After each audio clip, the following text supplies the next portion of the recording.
Bismillahirrahmanirrahim. Alhamdulillahirabbil alamin wassalatu wassalamu ala asyrafil anbiya'i wal mursalin wa ala alihi wa sahbihi ajma'in. Subhanaka la ilma lana illa ma 'allamtana innaka antal alimul hakim. Rabbi shrah li sadri wa yassir li amri wahlul 'uqdatam min lisani yafqahu qawli. Amma ba'd. Alhamdulillah ala ni'matil Islam, alhamdulillah ala ni'matil iman, wa kafa biha min ni'mah. Allahumma sallimna li Ramadan wa sallim Ramadanan lana wa tasallamhu minna mutaqabbala. Allahumma sallimna li Ramadan wa sallim Ramadanan lana wa tasallamhu minna mutaqabbala. Allahumma sallimna li Ramadan wa sallim Ramadanan lana wa tasallamhu minna mutaqabbala. Alhamdulillah, segala puji bagi Allah Subhanahu wa taala yang memberi kita nikmat Islam iman, memberi kita nikmat sehat sempat, memberi kita kenikmatan untuk insyaallah dimampukan menyelesaikan Ramadan kita dengan baik, menyelesaikan tarawih kita dengan baik, menyelesaikan bangun malam kita, tadarus kita, bacaan Al-Quran kita, ta'ammulatuna bil Quran, pikiran-pikiran kita di dalam Al-Quran, ikatan-ikatan kita dengan Al-Quran. Sesuatu yang kita lakukan di bulan Ramadan gak akan pernah sama dengan apa yang kita lakukan di luar bulan Ramadan. Maka semoga dengan masuknya kita di hari-hari terakhir dari Ramadan, Allah Ta'ala berkenan untuk menyempurnakan semua apa yang ada di dalam diri kita, menyempurnakan iman kita, menyempurnakan Islam kita, menyempurnakan ihsan kita, menyempurnakan cara berpikir kita, menyempurnakan muamalah kita kepada Allah Subhanahu wa taala ataupun pengikutan kita kepada Nabi kita Nabi Muhammad sallallahu alaihi wasallam. Mugi-mugi masuknya kita di 10 hari terakhir dari bulan Ramadan menjadi bukti bahwasanya Allah Ta'ala ingin menjadikan kita hamba-hamba yang benar-benar naik derajatnya, yang benar-benar terampuni dosanya, yang benar-benar memiliki sesuatu yang sangat-sangat berharga yang Allah Ta'ala anugerahkan hanya kepada hamba-hamba pilihannya. Dan mugi-mugi kita dimampukan untuk menyempurnakannya. Juga semoga menjadi pertanda kita diberi sama Allah Ta'ala pengakhiran yang baik di dalam segala sesuatu yang ada di dalam kehidupan kita, utamanya adalah di ujung dari ajal kita. Mugi-mugi dapat yang namanya husnul khatimah, mugi-mugi dapat yang namanya pengakhiran yang baik di dalam segala perkara. Maka jangan kita biarkan apa yang berlalu dari kita melenakan kita, dan jangan sampai yang tersisa dari kita membuat kita kendor di dalamnya. Jadi tinggal 10-an hari, tinggal nggak sampai 10-an hari, terawihnya, puasanya, bangun malamnya, dan lain sebagainya. Jadi yang di Ramadan maksudnya, yang di bulan Ramadan tinggal tersisa sedikit hari-hari nafahatillah, hari-hari anugerah Allah Ta'ala turun secara deras bagi hambanya, akan membasahi setiap hamba yang masuk di dalamnya, kecuali mereka-mereka yang memang jauh sekali dari Allah Ta'ala atau dijauhkan dari Allah Subhanahu wa Ta'ala. Mugi-mugi kita sebagaimana yang kita selalu minta sama Allah Ta'ala, Allahumma sallimna li Ramadan. Ya Allah, jadikan Ramadan ini hari-hari selamat bagi kita, hari-hari yang kita selamat dari maksiat, hari-hari yang kita selamat dari kelalaian, hari-hari yang kita selamat dari ghaflah, dari perkara-perkara yang melalaikan pikiran kita, mata kita, telinga kita, tapi terfokuskan semuanya hanya kepada Allah Subhanahu wa ta'ala. Allahumma sallimna li Ramadan wa sallim Ramadanan lana. Dan semoga Ramadan ini berkenan kita itu ibadah di dalamnya, Ramadannya itu gembira sama kita, karena melihat baiknya akhlak kita, baiknya iman kita, baiknya cara pandang kita, baiknya niat-niat yang kita pasang. Ramadan gembira dengan adanya kita, bukan Ramadan murka atas kita, karena Ramadan ini sensitif, Bu. Ramadan ini dia bisa menjadi jalan kita untuk cepat nyampe kepada Allah Ta'ala, tapi juga di satu sisi bisa menjadikan hamba ini jauh sejauh-jauhnya dari Allah Ta'ala. Bagi siapa? Bagi mereka-mereka yang tidak mempergunakannya dengan baik. Jadi Ramadan panggah mendem, Ramadan panggah lalai dan lain sebagainya. Nah, ini mereka orang-orang yang sangat-sangat dijauhkan dari Allah Subhanahu wa taala. Semoga Allah taala melindungi kita, melindungi anak-anak kita, melindungi cucu-cucu kita, melindungi semua orang yang kita sayangi dari perkara-perkara buruk yang dilakukan di bulan Ramadan. Wasallim Ramadan lana wa tasallamhu minna mutaqabbala. Dan semoga apa yang kita persembahkan di bulan Ramadan ini Allah taala berkenan untuk menerimanya. Taubat kita diterima, istighfarnya kita diterima, salawatnya kita diterima, taraweh, bangun malam, bacaan Al-Quran kita, semoga Allah Ta'ala berkenan untuk menerima itu semuanya. Kita sudah ada di hari terakhir dari pembahasan kita dari tafsir Juz Amma, ila an qala Allah Ta'ala fi kitabihil aziz, a'udzu billahi minasyaitonir rajim.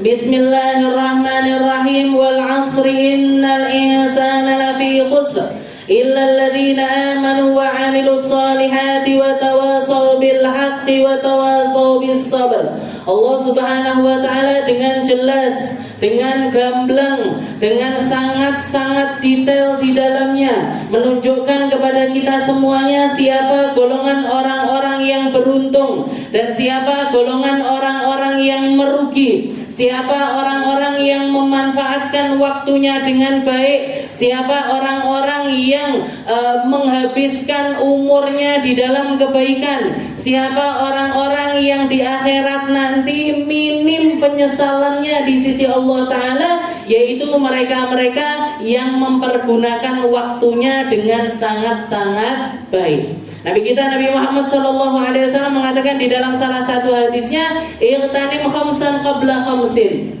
Katanya Nabi, pergunakanlah 5 perkara sebelum datang kepadamu 5 perkara yang lainnya. Syababuka qabla haramik. Mumpung masih muda, mumpung masih kuat, mumpung masih tengen. Napa tengen? Delok apa-apa sih jelas, mau ngapa-ngapain masih kuat, masih sehat, mumpung masih muda sebelum datang waktu tua kita. Berarti kalau sudah tua nggak usah mempergunakan, tambah harus mempergunakan waktu sebaik-baiknya. Tapi untuk yang muda-muda itu harusnya lebih, karena masa tua kita itu tergantung bagaimana masa muda kita. Kita menghabiskan akhir-akhir umur kita itu semacam apa, itu tergantung dengan seperti apa kita di masa muda. Kalau jenengan ngelihat di sini ada orang-orang sepuh-sepuh yang masih duduk di majelis, yang masih ngaji, yang masih melakukan aktivitas-aktivitas kebaikan, ketahuilah Bu, mereka adalah orang-orang yang semenjak muda kekeh melakukan kebaikan. Makane linggo suwi betah, makane zikir suwi betah, makanya ibadah panjang betah. Kenapa? Belajarnya mulai dari muda. Belajarnya mulai dari mereka masih kecil-kecil, bahkan mulai dari masih kecil-kecil. Ini saya tinggal di lingkungan Kampung Dalam ini, alhamdulillah dapat warisan-warisan kebaikan yang banyak dari orang tua-tua kami, dari kakek-kakek kami, dari nenek-nenek kami, dapat warisan yang banyak sekali dan semuanya adalah sebuah kebaikan. Saya masih ingat sekali, bahkan saya masih belum balik, kelas 3 SD, kelas 2 SD, kelas 4 SD, itu sudah rutin keliling-keliling baca burda. Jadi kalau misalkan sekarang ini saya punya majelis namanya majelis burda, ada burda junior di rumah, Rabu malam itu juga baca burda. Kita baca burda bukan setelah kita mondok, bukan setelah kita tua, tapi mulai dari umur 6 tahun 7 tahun biasa baca burda. Dan orang, imannya seseorang yang ditancepin, yang ditaruh, yang diistiqomahkan semenjak mereka muda, gak akan pernah sama dengan yang ditancep ketika mereka sudah tua. Nggak akan pernah sama. Bahkan sebagian ulama mengatakan ini salah satu asrarnya Ramadan. Salah satu sirnya Ramadan, salah satu cahayanya Ramadan. Ramadan satu dengan Ramadan yang lain itu selalu berbeda. Ramadan yang satu dengan Ramadan yang kedua itu nggak akan pernah sama. Para ulama mengatakan salah satu tes yang pernah diajarkan sama para guru-guru kami. Ketika kita ditanya, kamu kira-kira ingat nggak kapan pertama kali melaksanakan puasa Ramadan? Kalau yang Islam dari kecil, istilahnya orang tuanya itu muslimin muslimat, orang tua dididik sama orang tua yang baik, semuanya pasti akan mengatakan nggak tahu, lupa saya. Saya kalau nanya sama jenengan ini, mayoritas yang ada di sini, kapan kira-kira pertama kali bisa puasa Ramadan? Rata-rata mesti lali. Kenapa? Karena kita belum balik. Kelas berapa ya? Apa kelas 3, apa kelas 2, apa kelas 4, apa kelas 5? Beda sama mereka-mereka yang mu'alaf. Beda sama mereka-mereka yang masuk Islamnya setelah balik. Beda sama mereka-mereka yang dapat hidayahnya itu setelah mereka itu lama tinggal di dunia. Orang-orang barat itu kalau ditanya, banyak mualaf saya ketemu banyak, kapan pertama kali puasa Ramadan? Oh, saya puasa ketika umur saya 25 tahun. Soalnya saya umur 24 baru masuk Islam. Saya puasa Ramadan umur 27 karena masuk Islamnya umur 26. Berarti apa? Mereka ingat. Sedangkan mereka-mereka yang nggak ingat ini, katanya para ulama, lihat, Ramadan mereka akan selalu berbeda dengan mereka-mereka yang ingat. Yang Ramadannya nggak ingat, pertama kali momen Ramadan itu kita nggak ingat, itu nggak akan pernah sama dengan mereka-mereka yang ingat. Kenapa? Karena banyak Ramadan yang telah mereka lewati, dan di setiap kali mereka ketemu sama Ramadan, Allah Ta'ala ngasih cahaya yang berbeda dengan Ramadan yang lainnya. Iman yang beda dengan iman di Ramadan yang lainnya. Kemuliaan yang berbeda dengan yang diletakkan di Ramadan yang lainnya. Makanya Ramadan ini selalu istimewa. Dan berapa banyak kita ketemu sama Ramadan, itu sudah lebih dari cukup untuk memperlihatkan tentang kemuliaan seseorang yang gak akan pernah ada pada diri kita. Makanya saya bisa katakan, jenengan yang bahkan berbeda umur setahun, 2 tahun dari saya, sangat-sangat patut untuk kita hormati, sangat-sangat patut untuk kita muliakan. Kenapa? Karena jenengan telah bertemu satu Ramadan yang Allah Ta'ala taruh kemuliaan yang baik di situ yang saya nggak dapat. Kenapa? Beda umur, beda usia, beda ketemu Ramadan, beda anugerah yang Allah Ta'ala berikan di dalam Ramadan tersebut. Jadi nggak sama, nggak sama orang yang memanfaatkan dengan orang yang nggak memanfaatkan ini nggak sama. Orang yang dapat ketemu setelah itu memanfaatkan perkara tersebut dengan yang tidak, atau istilahnya mengabaikan begitu saja, itu selalu sangat berbeda. Makanya Nabi Muhammad salah satu yang dikata iltanim khamsan qabla khamsin syababuka qabla haramik. Sebisa mungkin kebaikan itu kita tanam sedini mungkin. Kebaikan itu kita taruh, kita jadikan sesuatu yang ada di dalam diri kita. Jangan nunggu sepuh. Aku jilbabane tak engko wae, aku salate tak engko wae, aku posone tak engko wae, aku tak tobaté engko wae, engko.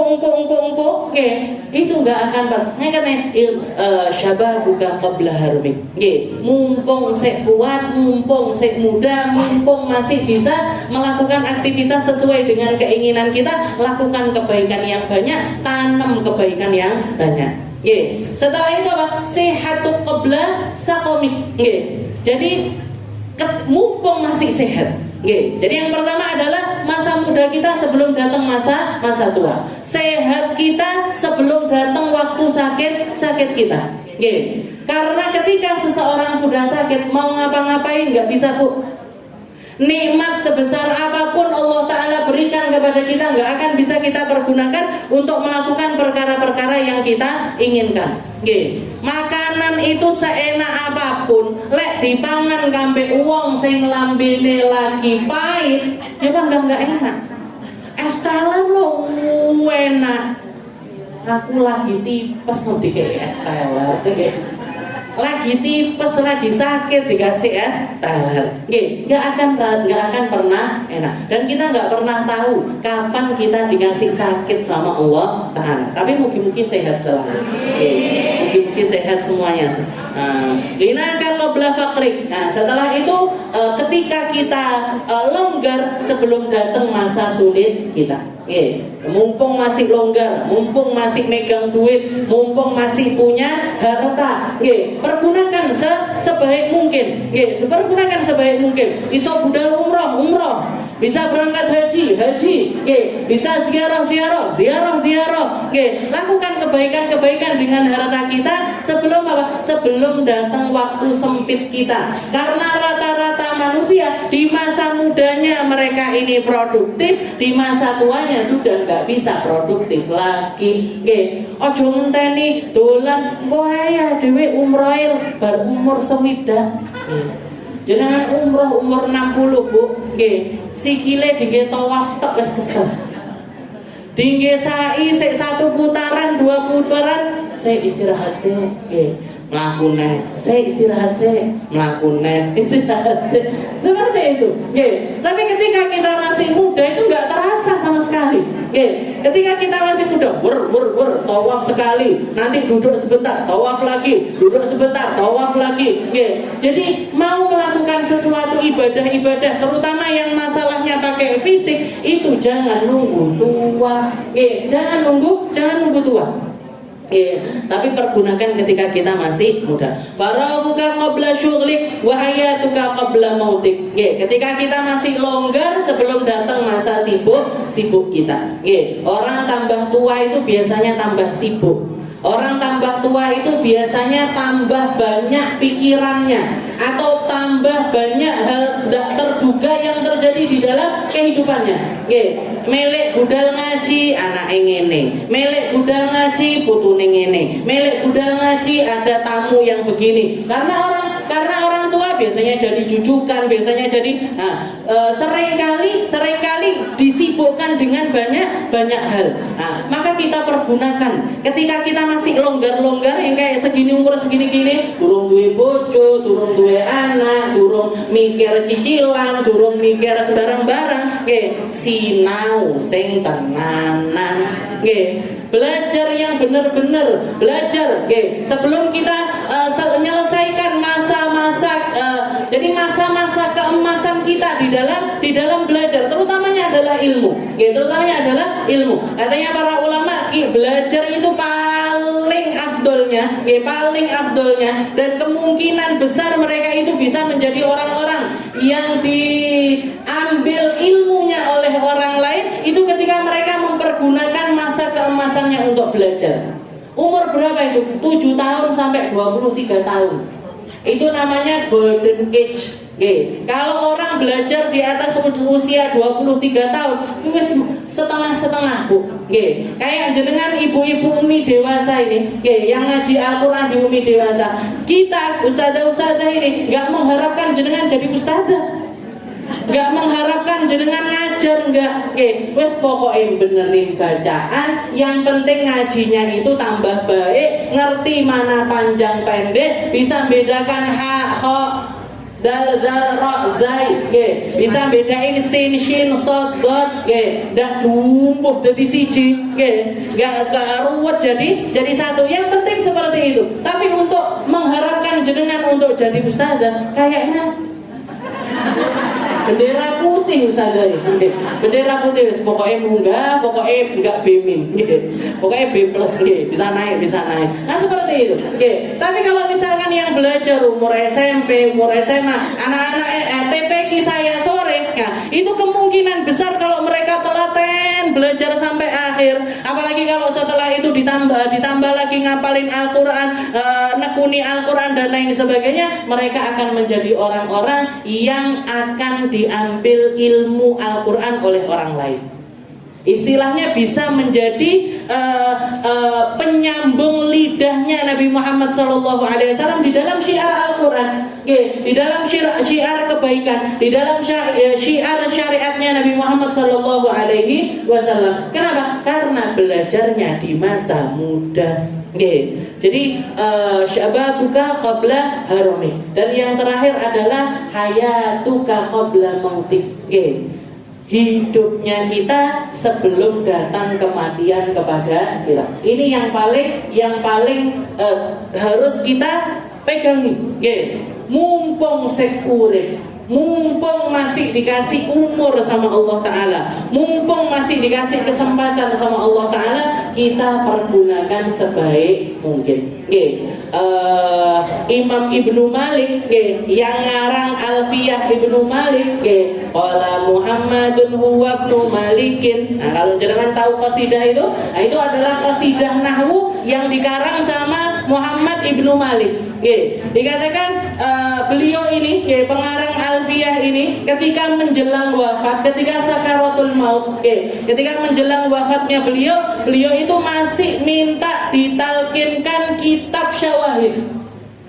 Masih minta ditalkinkan kitab yang isinya itu syair-syair, yang isinya itu syair-syair kebaikan. Ketika ditanya, jenengan ini loh sudah sakit, sudah luar biasa, sudah nahan rasa yang gak karu-karuan, kok sempet-sempetnya minta ditalkin kitab tersebut. Katanya beliau, saya mati ngafalin kitab syawahid lebih utama ketimbang saya mati gak sempet ngafalin kitab syawahid. Itu jawabannya beliau. Jadi bahkan fi lahadati umri, di saat sakaratul maut, di akhir detik-detik kematiannya beliau masih nyempetin untuk belajar, bukan cuma belajar, tapi ngafalin kitab syawahid dengan cara ditalkinkan oleh orang lain. Nah, ini heresnya para ulama-ulama kita. Jadi istilahnya jaganya mereka dengan waktu, jaganya istilahnya nanti ketika Allah Ta'ala nanya, waktumu fima afna, umruka fima afna, umurmu kamu habiskan untuk apa? Imam Ibnu Malik bakalan pede, Gusti kula bahkan sekarat aja saya ngapalin kitab. Umur saya habiskan di dalam ilmu, umur saya habiskan di dalam menuntut ilmu, umur saya habiskan untuk kebermanfaatannya ilmu, umur saya bahkan di detik-detik terakhir pun saya masih mencari ilmu. Ini para ulama-ulamanya kita. Makanya jadi orang-orang yang ibadahnya itu diterima sama Allah. Kok tahu sudah diterima? Salah satu tanda penerimaannya Allah Ta'ala dengan seorang hamba, ditunjukkan atharnya kepada manusia, ditunjukkan bekas-bekas kebaikannya kepada manusia. Kitab Alfiyah itu jadi kitab panduan nahwu di semua pondok-pondok pesantren. Mau pondok pesantren kecil sampai pesantren besar sampai internasional sekalipun, yang jadi patokan utamanya adalah kitab Alfiyah. Semua masyhur, ini sangat-sangat masyhur, salah satu kitab yang sangat-sangat masyhur sekali. Jadi salah satu tanda kok jenengan buka kitab, istilahnya kok ada ustadz atau ustadzah ataupun guru-guru yang ngaji sebuah kitab. Ini umur kita berapa tahun? 300 tahun. Umur kita berapa tahun? 400 tahun. Ini kita umur berapa tahun? Sekian. Bukhari, Muslim hampir 1000 tahun bu umurnya, tapi masih dipakai jadi panduan-panduan. Kenapa? Itu menunjukkan betapa ikhlasnya Imam Bukhari, betapa ikhlasnya Imam Muslim. Imam Bukhari itu ngarang kitab Bukhari atau nyusun kitab Bukhari. Itu beliau menghabiskan waktu sekitar 16 tahun. 16 tahun untuk nyusun kitab Bukhari. Nggih, 16 tahun untuk nyusun kitab Bukhari. Ada satu orang pernah bertamu di rumahnya Imam Bukhari, nginep di rumahnya Imam Bukhari, dan dikatakan karena kamarnya itu sebelahan sama kamarnya Imam Bukhari, dikatakan orang ini ngelihat kamarnya Imam Bukhari itu matikan lampu sama ngidupkan lampu. Padahal zaman dulu belum pakai lampu cetekan gini. Tadi mau nyalain itu saya kudu nyetek geni dhisik. Pakai ublik dulu. Jadi nyalakan ublik, matikan lagi. Nyalakan ublik, matikan lagi. Nyalakan ublik, matikan lagi. Itu sampai 80 kali dalam semalam. Dalam semalam itu diurup nih, dipateni nih, diurup nih, dipateni nih, diurup nih, ditanya besok paginya, wahai Imam Bukhari, kenapa jenengan ini kok sepanjang malam itu melakukan hal yang semacam itu kenapa? Katanya Imam Bukhari, saya ini lagi saya sedang proses nyusun kitab Bukhari. Saya lagi proses nyusun kitab Bukhari, dan setiap kali ada sesuatu yang terbesit di dalam diri saya, keinget tengah-tengah geletak gini, diurup nih lampu nih, dibenak nih. Nanti geletak sebentar, ingat apa lagi, dinyalakan lagi, ini lagi. Jadi sepanjang malam itu sampai 80 kali. Dan beliau mengatakan tidak ada satupun kalimat di dalam kitab Bukhari yang saya susun kecuali saya tuliskan setelah saya itu wudu sholat 2 rakaat nulis, wudu sholat 2 rakaat nulis, wudu sholat 2 rakaat nulis. Makanya kebermanfaatannya sampai zaman sekarang ini. Seperti itu para ulama-ulama kita, cara menghabiskan umur mereka, cara menghabiskan masa mereka lillahi rabbil alamin. Awake dhewe kan sik nang gone kene tok sih. Nggih. Inna salati wa nusuki wa mahyaya wa mamati lillahi rabbil alamin. Itu kalau Allah Ta'ala mau jawab, tenanan ya. Inna salati, tapi salate maleng kono, maleng kene, delok rukuke sebelah, delok sajadahe sebelah, delok tase sebelah. Sempat. Ibu kuwi mang kok bar ngono ngene. Sempat. Padahal katanya inna salati wa nusuki, ibadah saya ya Allah, ibadah saya ya Allah. Wa mahyaya wa mamati, hidup saya, mati saya lillahi rabbil alamin. Jarake tinggi Gusti Allah. Tapi gembletak enggak sempat. Scroll HP enggak sempat. Check out Shopee enggak sempat. Jarake tinggi Gusti Allah. Jadi kalau misalkan Allah Ta'ala mau jawab tenan apa piye? Pantes niku asline. Ya Allah, astagfirullah. Ini hasilnya ngomongin saya sendiri, Bu. Ngomongin jenengan saya. Bismillah. Wal asri demi masa. Para ulama menafsirkan yang namanya al asr ini. Jadi Allah Ta'ala menggunakan wawunya ini lil qasam. Waw lil qasam itu artinya adalah waw dengan makna sumpah.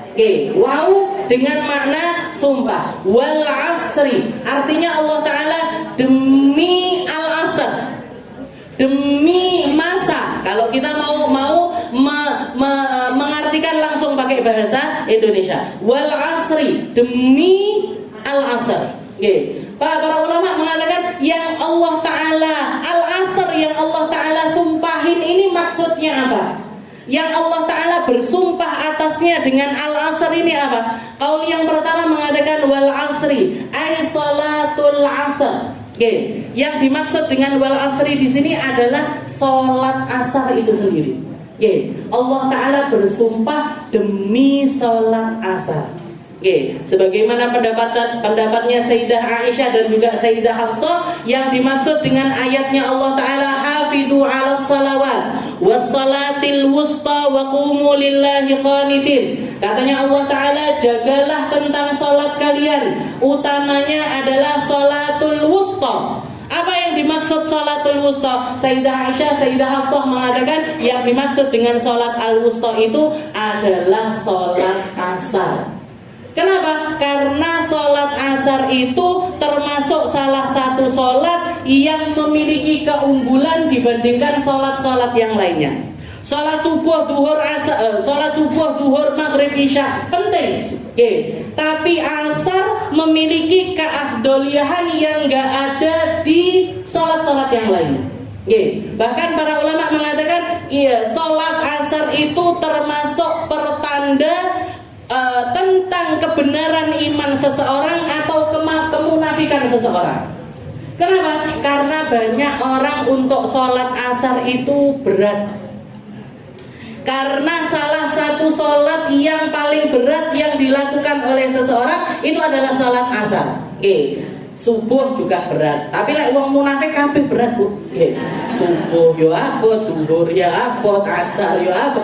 Cuman kalau duhur sama maghrib ini banyak orang lebih gampang untuk melaksanakannya. Tapi kalau untuk sholat asar, untuk sholat asar itu banyak. Terutama adalah mereka-mereka yang pekerja. Biasanya waktu asar itu agak disepelekan. Padahal Allah Ta'ala menghafidhu ala salawat, jagalah sholat kalian, semua sholat kalian. Wassolatil wusta, terutamanya adalah sholat al-wusta. Sayyidah Aisyah, Sayyidah Hafsah mengatakan itu yang dimaksud adalah sholat asar. Jadi ketika Allah Ta'ala mengatakan wal asr, wal asr artinya apa? Demi sholat asar. Demi sholat asar. Kalau yang kedua mengatakan yang dimaksud wal asri, demi wal asri, demi waktul asar. Bukan sholat asarnya, tapi waktu asar secara keseluruhan. Jadi waktu asar itu juga memiliki keistimewaan dibandingkan waktu-waktu yang lainnya. Ada banyak amalan-amalan yang diafdolkan atau keafdoliahannya itu enggak tertandingi kalau dilakukan kecuali di waktu asar. Semacam asar Jumat.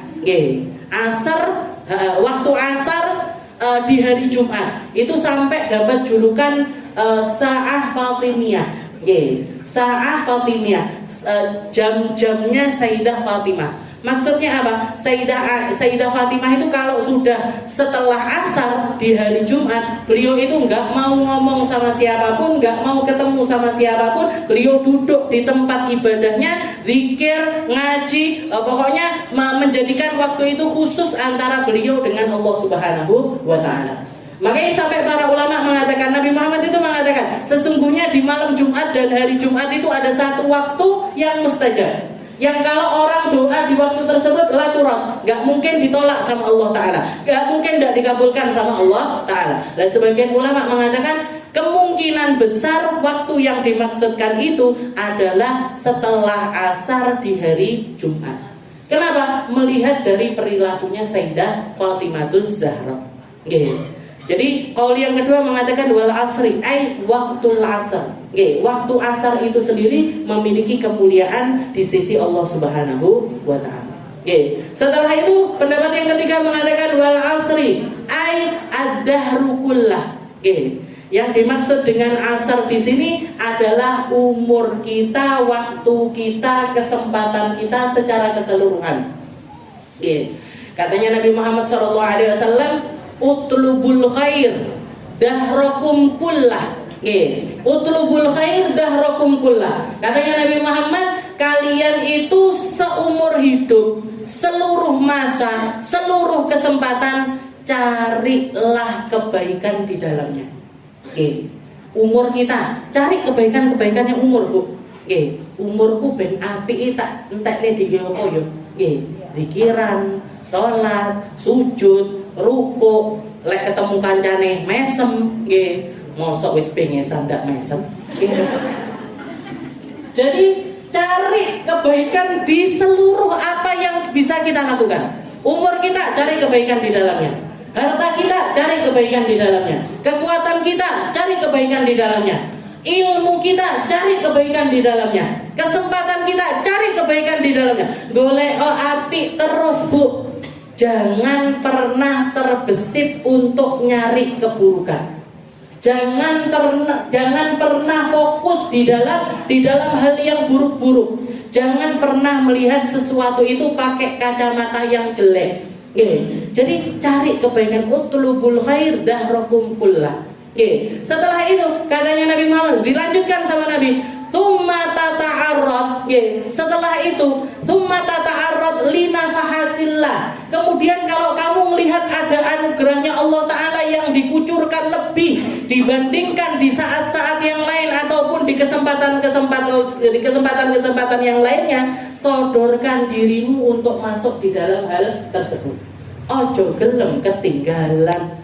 Termasuk diantaranya Ramadan ini. Ramadan ini anugerahnya Allah Ta'ala ngucur luar biasa. Jangan sampai awake dhewe ndak komanan. Orang-orang bawa bertonton kebaikan, orang-orang bawa berkuintal-kuintal kebaikan, orang-orang bawa pahala-pahala yang banyak, yang besar-besar untuk jadi bekal mereka di akhirat nanti. Awake dhewe podo-podo mlebu Ramadan, kita sama-sama punya kesempatan Ramadan, tapi ndelok wong ngamal apik mek dhewe mek ngene.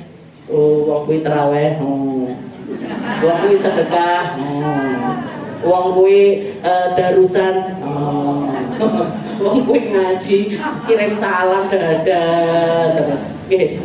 Nanti apa? Nanti jenengan kalau sudah di akhirat ngelihat, istilahnya ngelihat dengan nyata setiap kebaikan-kebaikan yang dimiliki sama orang lain, cuman bisa gigit jari tok. Makanya perumpamaannya Allah Ta'ala bagi orang-orang kafir, bagi orang-orang yang melakukan keburukan, yauma ya'uddu dzalimu 'ala yadayhi, hari di mana orang-orang itu gigitin tangan-tangan mereka sendiri. Kenapa? Gigit jari. Kuwi nggawa salat, kuwi nggawa sedekah, kuwi nggawa Quran, kuwi nggawa bangun malam, itu bawa qiyamul lail, ini bawa zikir, bawa ada ngene tok. Apa nggih. Saking nyeselnya mereka, bukan cuma jari, bukan cuma kuku-kuku yang digigitin, sampai kedua tangannya masuk ke mulut mereka. Orang-orang yauma ya'uddu zalim, hari di mana orang-orang dolim kepada siapa? Utamanya dolim kepada diri mereka sendiri. Kenapa? Kesempatannya sama, waktunya sama, umurnya sama. Yang itu dijadikan baik, yang ini enggak menjadikan baik.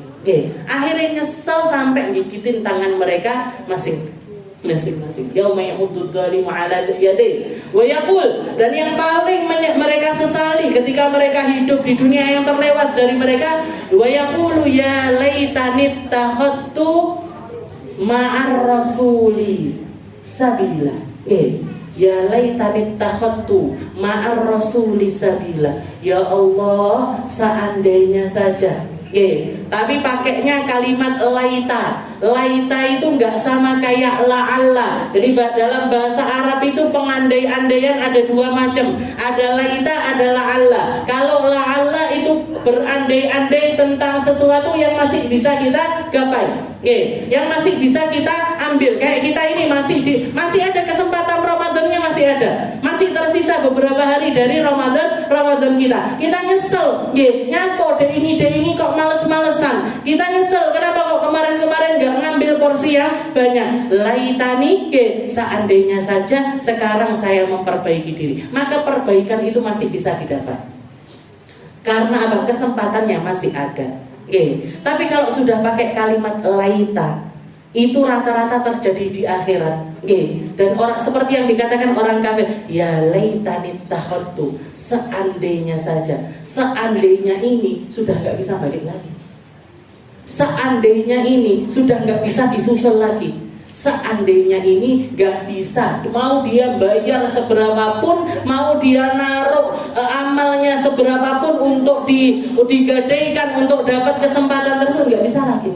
Ya laitani takhattu ma'ar rasuli sabila. Kenapa kok dulu saya nggak ngikut jalannya Rasul? Kenapa kok dulu saya nggak ngambil porsi seperti yang diambil sama orang-orang yang ngikuti Rasul? Kenapa saya kok nggak ngambil sesuatu yang menjadi panutannya para pengikutnya para Rasul? Ya, jadi hubungan sama Nabi Muhammad SAW merupakan sesuatu yang paling besar yang mereka sesali di akhirat nanti. Na'udzubillahi min wal asri. Jadi termasuk wal asri di sini adalah ad-dahru kullah, keseluruhan dari umur tersebut. Setelah itu yang terakhir mengatakan wal asri, ai asru Muhammad. Ai asru Muhammad, yaitu yang dimaksud dengan masa di sini adalah masa kehidupannya Nabi Muhammad Shallallahu Alaihi Wasallam. Zamannya Nabi itu zaman yang nggak bisa disusul dengan cara apapun. Orang-orang yang tinggal bersama Nabi, hidup bersama Nabi, ngaji sama Nabi, sholat sama Nabi, ketemu sama Nabi, itu adalah sebuah anugerah yang nggak bisa disusul dengan cara apapun. Kita mau sujud berapa kali pun untuk nyusuli sujudnya orang-orang yang berada di belakangnya Nabi nggak bisa. Makanya dikatakan wal asri di sini ai asru Muhammad, demi masa kehidupannya Rasulullah Shallallahu Alaihi Wasallam. Makanya Nabi Muhammad mengatakan khairul quruni qarni. Sebaik-baik masa adalah masa di mana aku ada di situ. Tsummal ladzina yalunahum, tsummal ladzina yalunahum, tsummal ladzina yalunahum. Kemudian masa setelahnya, masa setelahnya, masa setelahnya. Nah, masa kita sekarang ini akan selalu lebih baik ketimbang masa setelahnya kita. Jadi masa setelahnya kita itu ibadah yang dilakukan di masa ini gak akan pernah bisa disamakan dengan ibadahnya orang-orang yang beribadah setelahnya kita. Walladzina yalunahum walladzina yalunahum wal asri.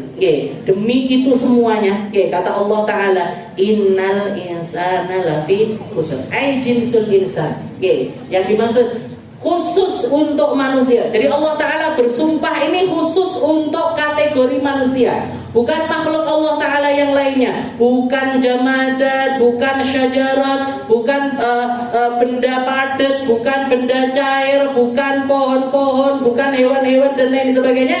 Tapi katanya Allah Ta'ala wal asri innal insana lafi khusr. Sungguh jenis manusia ini, makhlukku yang namanya manusia ini, mereka akan berada di dalam penyesalan. Mereka semuanya ada di dalam kerugian. Mereka semuanya ada di dalam halakah qoblal halakah.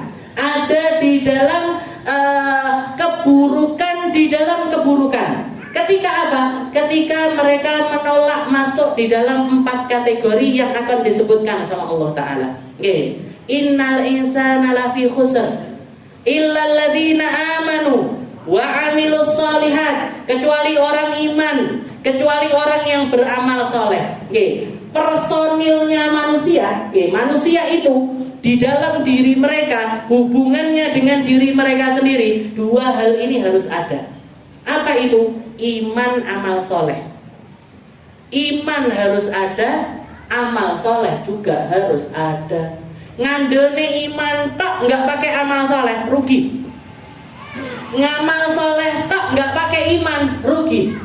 Tapi kalau di dalam diri kita ada 2 perkara ini, maka kita keluar dari golongan orang-orang yang akan menyesal di dunia, apalagi di akhirat nanti. Kemudian yang 2 golongan lagi, hubungan mereka dengan sesama manusia.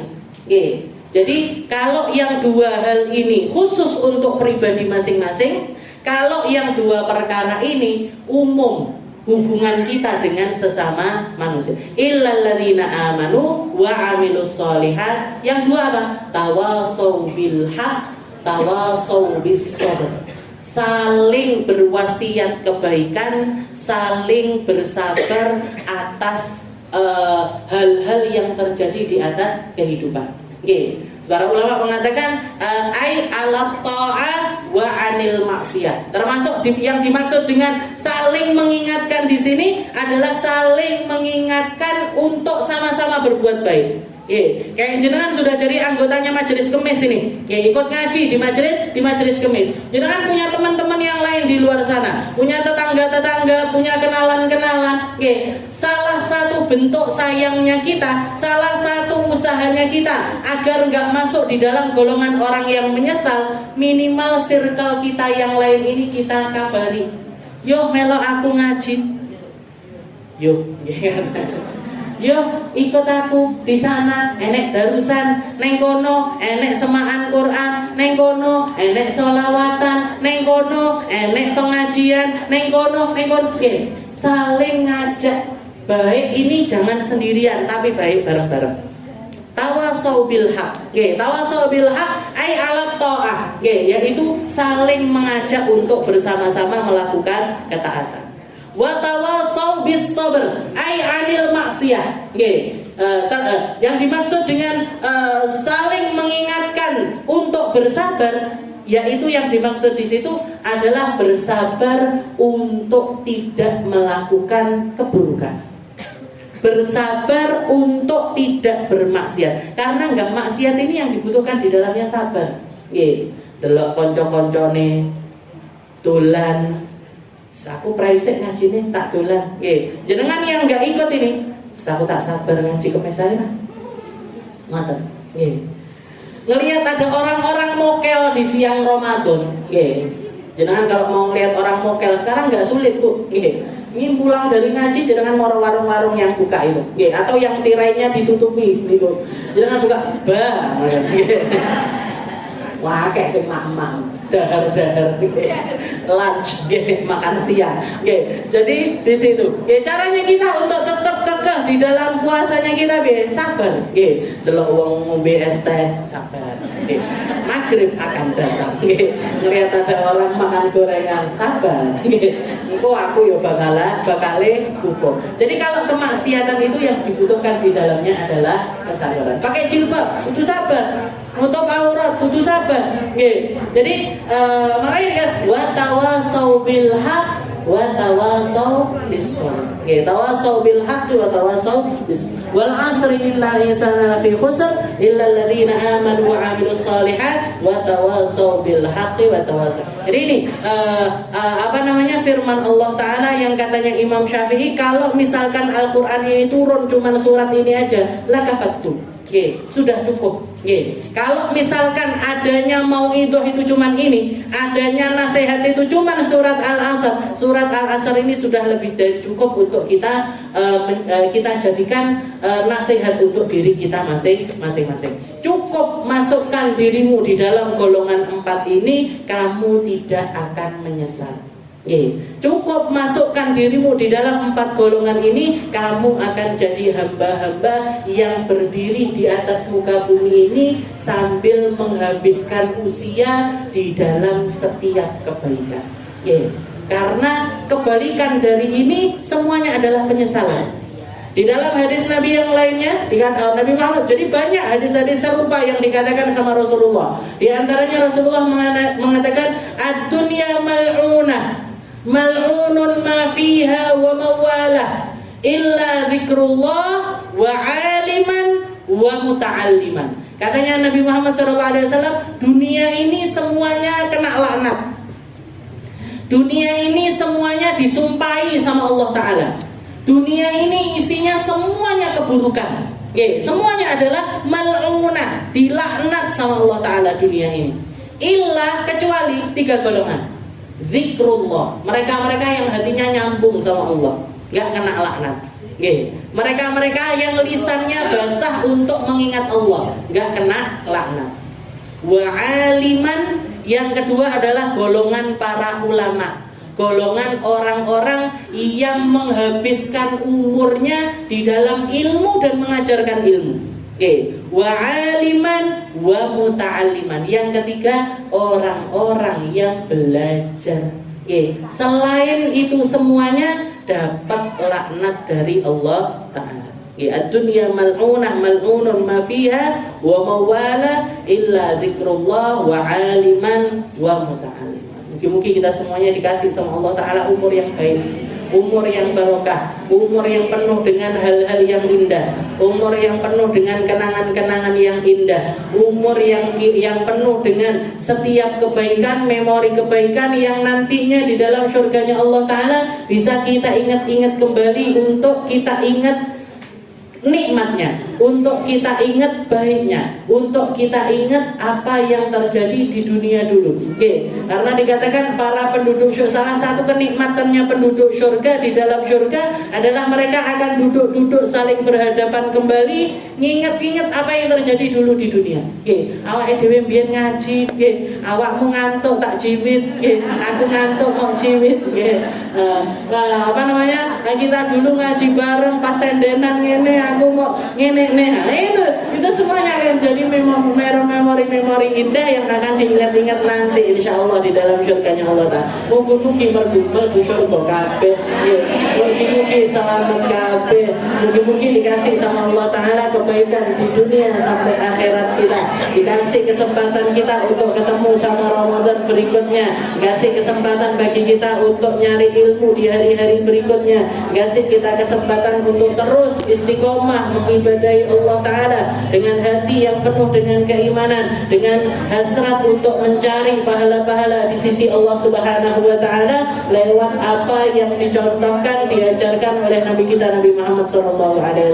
Dan mungkin kita semua orang tua kita, orang-orang yang kita sayangi, anak cucu kita, semuanya dijadikan sama Allah Ta'ala ahli Al-Quran, orang-orang yang dimampukan membaca Al-Quran, menjaga diri dengan Al-Quran, menghafal Al-Quran, dapat porsi dari kebaikannya Al-Quran, sehingga mereka tidak akan pernah punya penyesalan ketika hidup di atas muka bumi ini. Dan mungkin kita, orang tua kita, anak cucu kita, semua orang yang kita sayangi, dijaga zahirnya, dijaga batinnya dari setiap kemaksiatan, dari setiap kesalahan, dari setiap hal yang berpotensi membawa penyesalan di akhirat nanti. Ala hadhihi niyyah wa ala kulli niyatin salihah ila hadratin Nabi Muhammad sallallahu alaihi wasallam bisirril Fatihah.